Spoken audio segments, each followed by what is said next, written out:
నా యొక్క హృదయపూర్వకమైన వందనములు తెలియజేస్తున్నాను. నాకు అంటే ముందుగా ఇద్దరు సహోదరులు మంచి విషయాలు తెలియపరిచారు. యవనస్తులు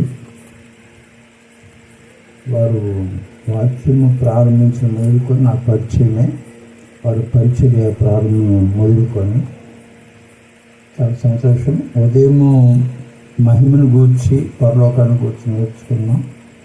ఎక్కువ సమయం లేదు, 10 అయిపోయింది గంట. కాబట్టి క్లుప్తంగా ముగింపు మాటలు 2 మాటలు చెప్పాలని ఆలోచనతో నిలబడి ఉన్నాను. నేను ముందు జోసెఫ్ మైకేల్ చెప్పాడు, విశ్వాసం యొక్క ప్రాముఖ్యత, విశ్వాసం అభివృద్ధి చెందటం అని చెప్తూ విశ్వాస భ్రష్టులు కాకుండా ఉండాలి అని చెప్పారు. కాబట్టి విశ్వాసం అనేది చాలా ప్రాముఖ్యమైనది. ఎందుకనంటే విశ్వాసం లేకుండా దేవునికి ఇష్టలై ఉండట అసాధ్యం. దేవుని నమ్మాల. బైబిల్ గ్రంథంలో హేబేలు మొదలుకొని చివరి వరకు కూడా విశ్వాస జీవితాన్ని జీవించారు. కాబట్టి ఒక సందర్భంలో కూడా దేవుని కృపను బట్టి విశ్వాసం వల్ల మీరు రక్షణ పొంది ఉన్నారు అని చెప్తాడు. రెండో సబ్జెక్టు మనం గమనించాము, రక్షణ యొక్క అవసరత. అంటే రక్షణ ఎట్లా వస్తుంది అంటే బాప్తిసం తీసుకుంటేనే రక్షణ వస్తుంది. విశ్వాసం ఉంచాలి, మారు మనసు పొందాలి, బాప్తిసం తీసుకుంటే రక్షణ. లోకల్లో ఎట్లా జీవించినా పర్వాలేదు, రక్షణ అవసరం లేదు అనేది చాలామంది అభిప్రాయము. చచ్చిపోతే మాత్రం అగ్నిగుండానికి మాత్రం వెళ్ళటం ఖాయమే, అది ఏమీ ఉండదు. అది ఎస్కేప్ అయ్యేదానికి, తప్పించుకునేదానికి ఎటువంటి అవకాశం ఉండదు. ఎందుకనంటే హెబ్రీ రచయిత అంటాడు, హెబ్రీయులకు రాసిన పత్రిక 2:3 ఇంత గొప్ప రక్షణ నిర్లక్ష్యం చేసినట్లయితే ఎలాగ తప్పించుకుంటామని అంటాడు. కాబట్టి రక్షణ బాప్తిసమని తీసుకొని మరి రక్షణ విషయంలో ఎదగాలి అనేది గమనించాల్సిన అవసరత అనేది మనకు ఉంది. ఎందుకనంటే దేవుని యొక్క ఆలోచన కూడా ఎవడు నశింపకుండా ఉండాలి, అగ్నిగుండానికి వెళ్ళకుండా ఉండాలి అనేది దేవుని యొక్క సంకల్పం. అది కనుక ప్రతి ఒక్కరు కూడా రక్షణ పొంది పరలోకంలో దేవుని బిడ్డలుగా నిత్యం జీవించాలనేది దేవుని యొక్క ఆలోచన. సరే, చివరిగా మనం గమనిస్తే చదువుకున్నాం మనం, పేతురు చెదిరిపోయినటువంటి క్రైస్తవులకు రాస్తూ ఆయన అంటాడు, దేవుని యొక్క కృప యందును జ్ఞానం యందును మీరు అభివృద్ధి పొందుడి అని అంటాడు. రక్షణ పొందాలి, విశ్వాసం ఉంచాలి, రక్షణ పొందాలి. రక్షణ పొందిన తర్వాత బాధ్యత ఏంటంటే అభివృద్ధి చెందాలి. అభివృద్ధి లేకపోతే ఎటువంటి ప్రయోజనం అనేది లేదు. ఎదగాలి, అభివృద్ధి చెందాలి. ఇక్కడ మనం గమనించినట్లయితే చూసినట్లయితే కృప యందును అని అంటాడు. దేవుని కృపలో మీరు అభివృద్ధి చెందాలి. అలాగే ప్రభువును గూర్చినటువంటి జ్ఞాన విషయంలో కూడా అభివృద్ధి చెందాలని చెప్తాడు. ఎందుకు కృప, దేవుని యొక్క కృపలు ఎందుకు అభివృద్ధి చెందాలంటే అది 3:18 చెప్తాడు. ఎందుకు అభివృద్ధి చెందాలంటే తిమోతికి రాసిన 2వ పత్రిక 2:1 క్రీస్తు యేసునందున్న కృపను బట్టి మీరు బలవంతులు కావాలని అంటాడు అన్నమాట. కాబట్టి కృపలో మనము అభివృద్ధి చెందినప్పుడు క్రీస్తు యేసులో ఆత్మీయ స్థితిలో ఏ విధంగా ఉంటామనంటే బలవంతులుగా ఉండాలి. నేను ఇంచుమించు 50 సంవత్సరాలు సువార్త పనిచేస్తున్నాను. ఈ 50 సంవత్సరాలు ఈ బరువును మోస్తూనే ఉన్నాను, చెప్తూనే ఉన్నాను. కానీ చెప్తూ నేను ఆలోచన చేస్తున్నాను. ఏం ఆలోచన అంటే నేను ఎంత సంపాదించాను నేను ఎప్పుడు ఆలోచన చేయలే. సంపాదించాలని కోరికే లేదు నాకు. ఏది సంపాదించాలని కోరికనంటే జ్ఞానమే. ఎందుకనంటే ఈ జ్ఞానము, వాక్య జ్ఞానము పేతురు రాసిన పత్రికలు ఆయన అంటాడు. ఏమాట అంటాడంటే రక్షణ విషయంలో ఎదుగు నిమిత్తము నిర్మలమైన వాక్యమైన పాలని మీరు అపేక్షించుడని అంటాడు అన్నమాట. రక్షణ విషయంలో ఎదగాలంటే ఈ నాలెడ్జ్ కావాలి, వాక్యం అనేది కావాలి. కాబట్టి ఎదుగుదల, అభివృద్ధి అనేది విశ్వాసం అభివృద్ధి చెందాల. మొదటి శతాబ్దంలో క్రైస్తవులను చూడండి ఒకసారి, వాళ్ళ యొక్క బ్యాక్గ్రౌండ్, వాళ్ళ చరిత్ర, వాళ్ళ యొక్క అభివృద్ధి చూస్తే ఎంత గొప్పగా ఉంది. ఈరోజు క్రైస్తవులు అటువంటి అభివృద్ధి, వీరు అపోస్తల బోధ యందును సహవాసం ఎందును, రొట్టె విరుచుట ఎందును, ప్రార్థన ఎందును ఎట్టున్నారు వాళ్ళు? ఎడతెరక ఉన్నారు. ఎడతెరకనంటే కంటిన్యూస్గా ఎడతెరక లేకుండా వాళ్ళు ఆ విధంగా జీవించారు. ఇంకా చందా విషయంలో అయితే వాళ్ళు చాలా స్థిరాస్తులను అమ్మి అపోస్తుల పాదాల దగ్గర పెట్టారు. ఒక చిన్న ఎగ్జాంపుల్ మీకు చెప్తున్నాను నేను. పేతురు యోహాను మందిరానికి వెళ్ళారు, అపోస్తుల కార్యాలు 3వ అధ్యాయం. అక్కడ ఎవరున్నారనంటే భిక్షగాడు ఉన్నాడు, అడుక్కుంటున్నాడు. అడుగుతా ఉంటే కొంతమంది భిక్షం వేస్తున్నారు కొంతమంది. వాళ్ళ దగ్గర డబ్బులు ఉండొచ్చును కానీ ఏదైనా ఇవ్వచ్చును. కానీ పేతురు యోహాను ఆ దేవాలయానికి వెళ్ళేటప్పుడు ఆ భిక్షగాడు అక్కడ ఉన్నాడు. అప్పుడు పేతురు యోహాను అంటాడు, పేతురు అంటాడు, మా దగ్గర వెండి బంగారములు లేవు, మాకున్నదే మీకు ఇస్తామని అన్నాడు. పేతురు ఏమాట అన్నాడు? మా దగ్గర వెండి బంగారములు లేవు అని అన్నాడు. నిజమే పేతురు చెప్పింది, వెండి బంగారాలు లేవు వాళ్ళ దగ్గర. మనం అనుకుంటాం ఉందే లేదా అసలు. వాళ్ళు ఒకవేళ వెండి బంగారాలు ఉంచుకొని మా దగ్గర లేదంటే అబద్ధికులు వాళ్ళు. నిజమే. ఎందుకనంటే ఆ సంఘంలో ఉన్నటువంటి వాళ్ళు చరస్థిరాస్తులు ఇచ్చేటప్పుడు వాళ్ళకి బోధించే వీళ్ళు అంతకన్నా ఎక్కువ ఉండొచ్చు. ఈరోజు క్రైస్తవ జీవితంలో నేను ఏం సంపాదించాను ఒకసారి వెనక్కి తిరిగి చూస్తే, మీ క్రైస్తవ జీవితంలో, మీ విశ్వాస జీవితంలో కొన్ని సంవత్సరాల నుంచి ప్రార్థనకు వెళ్తున్నారు, ఆరాధనకు వెళ్తున్నారు, వాక్యం వింటున్నారు, బైబిల్ స్టడీ చేస్తున్నారు, ప్రార్థన చేసుకుంటున్నారు, ఏమి అభివృద్ధి మీరు సాధించారని అడిగితే ఏముంది మన దగ్గర జవాబు? దేవుని యొక్క జ్ఞానంలో అభివృద్ధి చెందామా? దేవునికి ఇచ్చే విషయంలో అభివృద్ధి చెందామా? విశ్వాసంలో అభివృద్ధి చెందామా? ప్రేమలో అభివృద్ధి చెందామా? విధేయతలో అభివృద్ధి చెందామా? ఏ విషయంలో స్పెసిఫిక్ గా, పర్టికులర్ గా ఏ విషయంలో అభివృద్ధి చెందాం మనం? ఏ విషయంలో? జ్ఞానంలో, వాక్య జ్ఞానంలో అభివృద్ధి చెందారా? ఎక్కడ వాక్య జ్ఞానము? బైబిల్ అంతా వచ్చునా? బైబిల్లో ఎంత నాలెడ్జ్ ఉంది నీకు? ఇజ్రాయెల్ గురించి మాట్లాడతారు, మీకు అన్ని వచ్చునని అనుకుంటున్నారు, కానీ పరిశీలన చేస్తే మీకు ఏమీ రాదని తెలియపరుస్తుందని ఇర్మియా గ్రంథంలో చెప్తాడు అన్నమాట. అలాగే విధేయతల అభివృద్ధి, ప్రేమల అభివృద్ధి, జ్ఞానంలో అభివృద్ధి ఏది సాధిస్తున్నాం? అలాగా అభివృద్ధి లేకుండా ఉంటే నామకార్థ క్రైస్తవులుగానే ఉంటామా? నామకార్థ క్రైస్తవులు అంటే ఆదివారం వచ్చింది, ఏదో మందిరానికి వెళ్ళటము, ఏదో ఆయన చెప్తాడు డేవిడ్ రాజు కానీ నేను కానీ ఎక్కడైనా కానీ వెళ్ళిపోతాం. ఏం సాధించా మన జీవితం? నేనేం సాధించాను? ఏ పెర్ఫార్మెన్స్ అనేది ఉంది, ఏ అచీవ్మెంట్ అనేది ఉంది? నా జీవితంలో నాకు ఉన్న తృప్తి ఏంటంటే, సంతోషం ఏంటంటే, నా వ్యక్తిగత స్వభావము, దేవుని ఎడల నా క్యారెక్టర్ అన్నమాట. ఒక సందర్భంలో పౌలు గారు అంటాడు, దేవుని కొరింథీయులకు రాసిన 2వ పత్రిక 5వ అధ్యాయం 11-12 వచనాల్లో చెప్తాడు, మీ దేవునికి మీకును మేము ప్రత్యక్షపరచబడిన వారమే ఉన్నామని అంటాడు. అక్కడ దేవునికి మేము ఎటువంటి వారముగా ఉన్నామో దేవునికి తెలుసును, మేము ఎలాంటి వారముగా ఉన్నామో మీ మనసాక్షులు కూడా తెలుసును అని చెప్తాడు అన్నమాట. ఈరోజు గమనించాలి, అందరూ గమనించాలి, సువార్తికులైనా కానీ క్రైస్తవులైనా కానీ అందరూ గమనించాలా ఏ విషయంలో మన గ్రోత్. పేతురు అన్నాడు, కృప ఎందును జ్ఞానం ఎందును అభివృద్ధి చెందాడు. కృపలో అభివృద్ధి చెందితే ఆత్మీయ స్థితిలో బలముగా ఉంటావు నువ్వు. జ్ఞానంలో అభివృద్ధి చెందితే, జ్ఞానం ఎక్కువ వస్తే రక్షణ విషయంలో నువ్వు ఎదుగుతూ ఉంటావు. అంతే, అది చాలా ప్రాముఖ్యం. అలాగే ప్రేమ కూడా.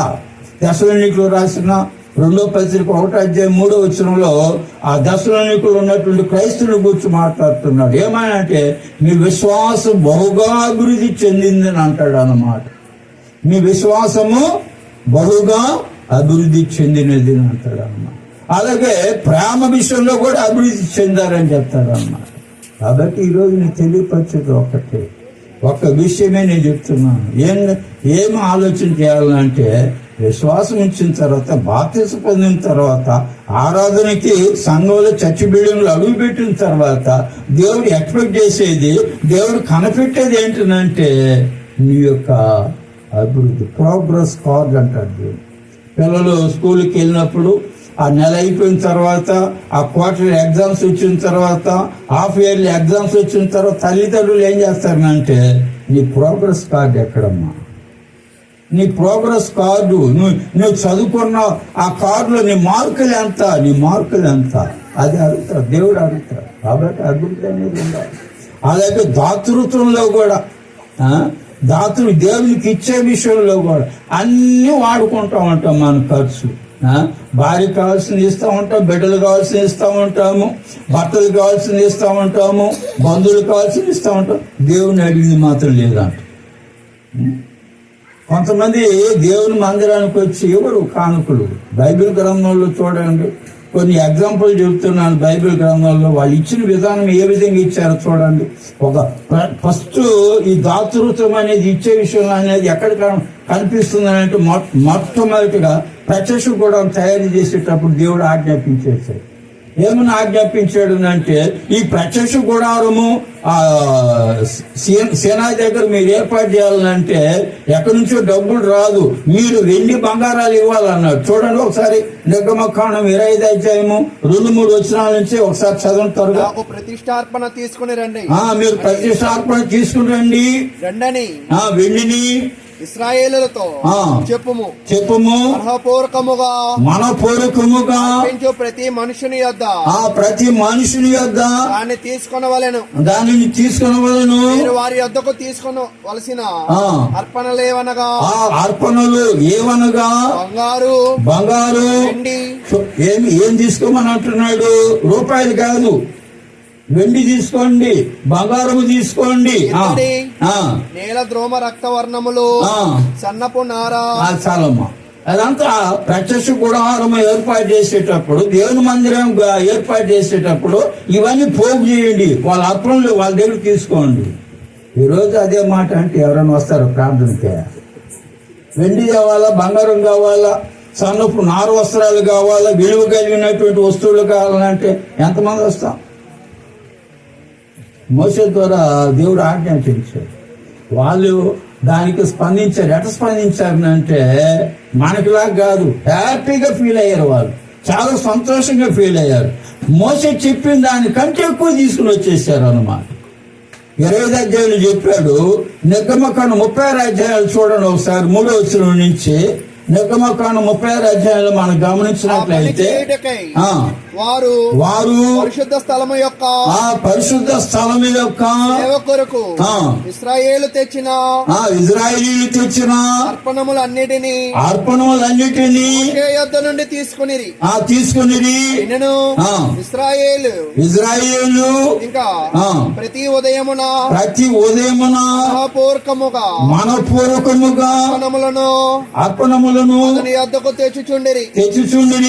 అప్పుడు పరిశుద్ధ స్థల సంబంధమైన పని అంతయు చేయు ప్రజ్ఞావంతులందరిలో ప్రతివాడు చేయ పని విడిచి వచ్చి మోషేతో చేయవలెనని యెహోవా ఆజ్ఞాపించిన పని విషయమైన సేవ కొరకు ప్రజలు కావాల్సిన దానికంటే పని విషయము కొరకు ఎంత కావాలి దానికంటే ఎక్కువగా బహు విస్తారము తీసుకుని వచ్చిచున్నారని. చాలండి. ఎంత కావాలి అంటే, ఎంత కావాలని అంటే దానికి ఎక్కువ తీసుకుని వచ్చేసారు అన్నమాట. ఒకవేళ ఒక కార్యక్రమం ఏర్పాటు చేయాలన్నా, ఒక చర్చి బిల్డింగ్ కట్టాలన్నా, లేకపోతే ఏదో కార్యక్రమం ఏర్పాటు చేయాలన్నా, బైబిల్ తరగతి పెట్టుకోవాలన్నా, ఇంత బడ్జెట్ అని అంటే ఇజ్రాయెల్ ఏం చేసేవాళ్ళని అంటే అంతకన్నా డబ్బులు తెచ్చేసారు అన్నమాట. అప్పుడు మోషే అన్నాడు, మీరు చాలా తీసుకుని వచ్చేసారు, ఇంకా మీరు తేవక్కరు అన్నాడు. ఆ మాట కింద వచ్చినారు అన్నాడు. చూడమ్మ ఒకసారి 6వ వచనంలో, 16 6వ వచనం చదువుమా. మోషే పరిశుద్ధ స్థలమునకు ఏ పురుషుడైనను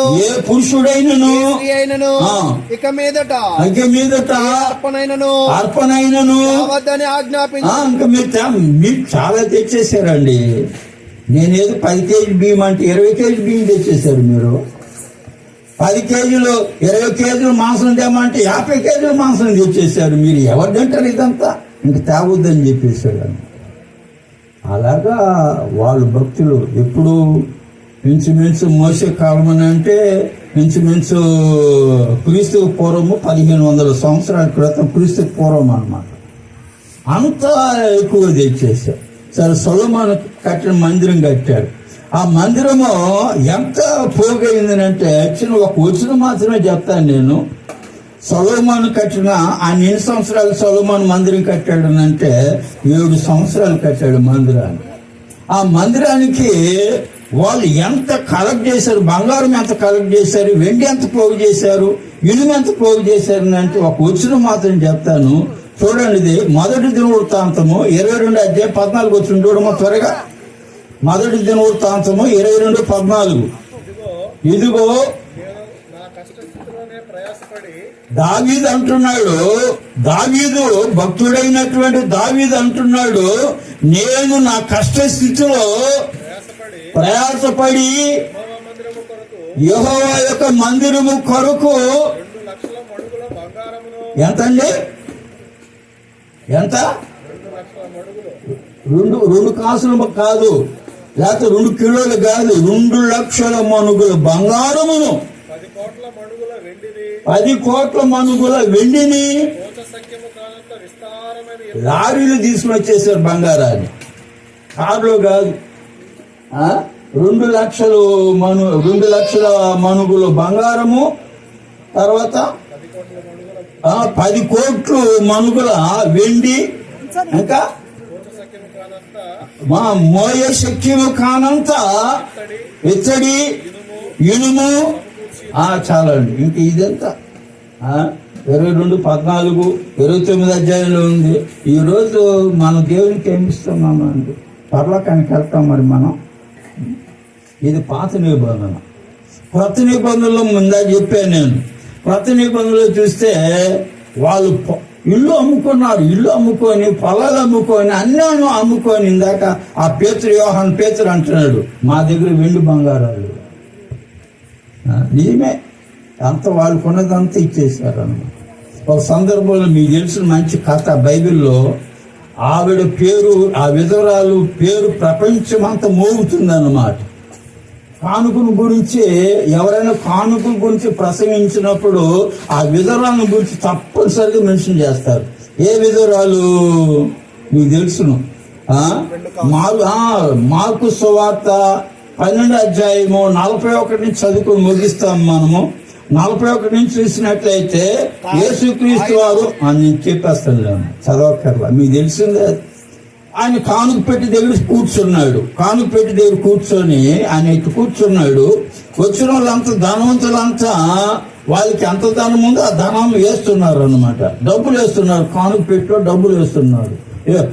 ధనవంతులంతా ఎక్కువ వేస్తున్నారు, ధనవంతులు ఎక్కువ వేస్తున్నారు, ధనవంతులంతా ఎక్కువ వేస్తున్నారు. ఒక ఆవిడ వచ్చింది అన్నమాట, విధవరాలు. ఆవిడ పేరు లేదు, ఆవిడ పేరు లేదు బైబిల్. విధవరాలు, బీద విధురాలు అంట. ఆవిడ ఎట్టొచ్చిందని అంటే కర్ర పట్టుకొని మాసిపోయిన బట్టలు. మా బీద విధురాలని అంటే ఎట్టుంటుందో ఒకసారి ఊహించండి. బంగారు చీర కట్టుకుందా, బంగారు పెట్టుకుని వచ్చిందా, మెల్ల దండలు ఉందా, గాజులు ఉన్నాయా, ఏమి లేదు, బీద విధురాలు. ఆవిడ వచ్చింది, అందరూ బాధేస్తున్నారు. ఆవిడ వచ్చింది, నడుచుకుంటూ వచ్చి కానీ పెట్టుకుంటూ వచ్చి ఆవిడ దగ్గర ఉన్నది ఏమిటో అది వేసినట్టు యేసు ప్రభు చూస్తారు. శిష్యులు చెప్పారు, శిష్యులతో రమ్మన్నారు. శిష్యులు చూసే అందరూ వాళ్ళు కలిగిన దాంట్లో సమృద్ధిగా కలిగిన దాంట్లో వేశారు. వాళ్ళకి అందరూ వేసిన దానికంటే ఈ బీద విధురాలు ఎవరండి? ఈ బీద విధురాలు అందరికంటే 2 కాసులు అని చెప్పలా, అందరికంటే ఈవిడ ఎక్కువ వేసింది. ఎలాగనంటే ఆవిడ జీవనం అంతా వేసేసింది. దేవునికి అలాగా మనం ఇచ్చేదానికి సిద్ధపడుతున్నామా? ఈ కుండలు బియ్యం కుండలోనే ఉండాలా, కొడుకు లావెక్కాల? ఏంటండి అది? కొడుకేమో పుష్టిగా ఉండాలా, కుండల బియ్యం మాత్రమో అలాగనే ఉండాలి. ఎక్కడ సూత్రం ఇది? ఎక్కడ ధర్మం అది? అది జరిగేది అది ఉటికెక్కనమ్మ స్వర్గానికి ఎక్కిందంట. ఆ జరిగేది కార్యక్రమము. ఈరోజు దేవుడు మనల్ని గమనిస్తున్నాడు, నన్ను గమనిస్తున్నాడు, మిమ్మల్ని చూస్తున్నాడు. ఆయన ఏ విషయంలో ఎదుగుతాడు. మాతోనే సంఘాన్ని గురించి చెప్తాడు ఆయన. వారు నిరుపేదలైనను వారు దాతృత్వ బరువుగా విస్తరించింది. ఇలాగా చెప్పుకుంటూ పోతా ఉంటే చాలా ఉన్నాయి. కాబట్టి మనం గమనించాలా, అభివృద్ధి ఏ విషయంలో, ప్రేమలో అభివృద్ధి చెందామా, భక్తిలో అభివృద్ధి చెందామా, విశ్వాసంలో అభివృద్ధి చెందామా, దేవునికి ఇచ్చే విషయంలో అభివృద్ధి చెందాం. చాలా ఇచ్చారు. ఈరోజు ఆ విధంగా మనం అభివృద్ధి చెందితే పరలోకాన్ని తప్పనిసరి భూమి మీద ఎవరు నిత్యం జీవించు. ఉదయం చెప్పా, మందులకి ఏ విధంగా ఏది తయారు చేసిన డేట్ ఉంటుందో, ఎక్స్పైరీ డేట్ ఉంటుందో, అలాగే మనకు కూడా ఎక్స్పైరీ డేట్ ఉంది. మనకు కూడా ఎక్స్పైరీ డేట్ అనేది ఉంది. కానీ అది ఎప్పుడు ఉందో మనకు తెలియదు. నరుని ఆయుష్కాలము 70 సంవత్సరాలు, అధిక బలం ఉంటే 80 సంవత్సరాలు. ఈరోజు మీ ఆలోచన ఎట్లుండాలంటే, మనము వెళ్ళిన తర్వాత ప్రశాంతంగా జీవించాలి. ఆ లాజరు అబ్రహాం రూమును ఆనుకొని నెమ్మది పొందుతున్నాడు అని అంటాడు కదా. అబ్రహాం ఏమంటాడు? ఆ ధనవంతుడితో నెమ్మది పొందుతున్నాడు. లోకములో కష్టాలు అనుభవించాడు, బాధలు అనుభవించాడు. ఇప్పుడు ఆ లాజరు ఏం పొందుతున్నాడు? నెమ్మది పొందుతున్నాడు. ఒకసారి మీరు ఆలోచన చేయండి. అబ్రహాం రూమును ఆనుకునే దానికి కొనుక్కోబడతామా? నెమ్మది పొందేదానికి కొనుక్కోబడతామా? ఈ రోజు మన పరిస్థితి ఏంటి? చచ్చిపోతే ఆ ధనవంతుడు పాతాళంలో యాతన పడుతున్నాడు. ఇలాగ జీవిస్తాం ఏం ఉండదు. ఆశలు పెంచుకోవటం వేస్ట్ అన్నమాట. ఒకరోజు ఎక్స్పైరీ డేట్ ఉంది, లోకాన్ని విడిచిపెట్టే డేట్ ఉంది, ఈ శరీరాన్ని విడిచిపెట్టే డేట్ ఉంది, ఆ కుటుంబాన్ని విడిచిపెట్టే డేట్ ఉంది, బిడ్డలను అందరినీ విడిచిపెట్టే డేట్ ఉంది. చనిపోయిన తర్వాత నువ్వు ఎక్కడికి వెళ్తావు నువ్వు ఆలోచించు. కాబట్టి దేవుని బిడ్డగా జీవించు, దేవుని కుమార్తెగా జీవించు, అభివృద్ధి ఇచ్చేది. ఉదయం చెప్పా, మీరు మీ సొత్తు కాదు, మీరు విలువ పెట్టి కొనబడిన వారు. అదే ఫీలింగ్, అనుభూతి నాకు ఉండాలి, ప్రతి ఒక్కరికి ఉండాలి. నా శరీరం నాది కాదు, నా డబ్బులు నాది కాదు, నా శరీరం నాది కాదు, నా జేబులో ఉన్నటువంటి ఏది నాది కాదు. అంతా ఎవరిదేనంటే మన శరీరాన్ని వాడుకోవాలన్నా దేవుని పర్మిషన్ కావాలి. ఎందుకనంటే శరీరం ఆయనది. మీ శరీరం దేవుని వలన అనుగ్రహించబడింది అని అంటాడు. ప్రాక్టికల్గా మనం ఆలోచన చేసి ఇచ్చే విషయంలో కానీ, ప్రేమలో కానీ, భక్తిలో కానీ, ప్రతి విషయంలో అభివృద్ధి ఇచ్చాను. అర్థమైందమ్మా? ఏం కావాలా? ఏం చెందాలి మనము? అభివృద్ధి. ఈ విధంగా ఈరోజు ఒకసారి అడిగితే, దేవుడు తీర్పు దినం ఉంటుంది, ఆ తీర్పు దినం ఎంత భయంకరంగా ఉంటుందో మనం ఊహించలేము. అది ఆ తీర్పు దినాన్న యేసుక్రీస్తు సింహాసనం మీద, ధవళ సింహాసనం మీద కూర్చుంటాడు. అందరూ పోగు చేయబడతారు. గొర్రెలు మేకలు ఉంటుంది, గొర్రెలు మేకలు వేరు చేస్తాడు. అంటే మేకల్లో నుంచి గొర్రెలు తక్కువగా ఉంటుందిలే, మేకలు ఎక్కువగా ఉంటుంది. మేకలు అంటే అర్థం ఏంటంటే దుర్మార్గులు, అవిశ్వాసులు, అవిధేయులు. కాబట్టి గొర్రెలను వేరు చేస్తాడు. వేరు చేసిన తర్వాత అప్పుడు ఉంటుందన్నమాట. కాబట్టి మనం గమనించాలా, మనం ఆలోచన చేయాలా. తీర్పు అనేది, జడ్జిమెంట్ అనేది ఉంటుంది. కాబట్టి మనం అభివృద్ధి చెంది అన్ని విషయాలు, ఇచ్చే విషయంలో కానీ, మీరు ఒక విధవరాల్లాగా, ఒక దావీదులాగా, ఇందాక ఇజ్రాయిల్ గురించి మాట్లాడినాగా, ఆ యెరూషలేములో సంఘంలో ఉన్నటువంటి ప్రజల్లాగా, క్రైస్తవులాగా, ఆ మాదోనియాలో ఉన్నటువంటి క్రైస్తవులాగా మనం ఇచ్చే విషయంలో కూడా ఎదగాలి. అన్ని విషయాలు, ప్రేమలు, అన్ని విషయాలు ఎదిగితే దేవుడు మంచి గ్రేడ్ ఇస్తాడు. మంచి గ్రేడ్ అంటే మంచి మార్కులు ఇస్తాడు. నువ్వు పాస్ అయిపోతావు, పరలోకానికి వెళ్తావు. ఆ విధంగా అందరూ పరలోకానికి వెళ్ళాలి. ఎవడు నరకానికి వెళ్ళకుండా ఉండాలని నా ఉద్దేశం అన్నమాట. ఎందుకంటే దేవుని ఉద్దేశం కూడా అది. ఏ ఒక్క ఆత్మ నశించకూడదు అని దేవుడు ఆలోచన కూడా. అందుకని ఆయన దీర్ఘశాంతం కలిగి ఉన్నాడు.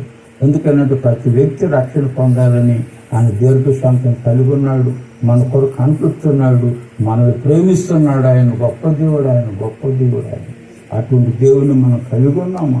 కాబట్టి మనం ఆయనకు తగినట్టుగా మనం జీవించాలా, దేవునికి తగినట్టుగా, ప్రభువుకి తగినట్టుగా జీవించాలా, వాక్యానికి తగినట్టుగా జీవించాలా. ఆత్మీయ స్థితి లేదుగా ఒకరి చేత విమర్శింపబడేటట్లు ఉండకూడదు. మనం ఒకడు నన్ను విమర్శించే స్థితిలో నేను ఉండకూడదు. నేను ఇతరులకు మాదిరిగా ఉండాలి, మీరు ఇతరులకు మాదిరిగా ఉండాలి. మీ దగ్గర నుంచి కొంతమంది క్రైస్తవులు నేర్చుకోవాలన్నమాట. అటువంటి రీతిగా మీరు ఎదగాలని, అభివృద్ధి చెందాలని, పరలోకంలో దేవుని దగ్గరికి వెళ్ళాలని నేను తెలియపరుస్తూ, మరి నాకు ఇచ్చిన అవకాశం బట్టి డేవిడ్ రాజు గారికి, అలాగే మీకు అందరికీ కూడా వందనాలు తెలియజేస్తూ, మరి నాకు ఇచ్చిన సమయాన్ని బట్టి మరోసారి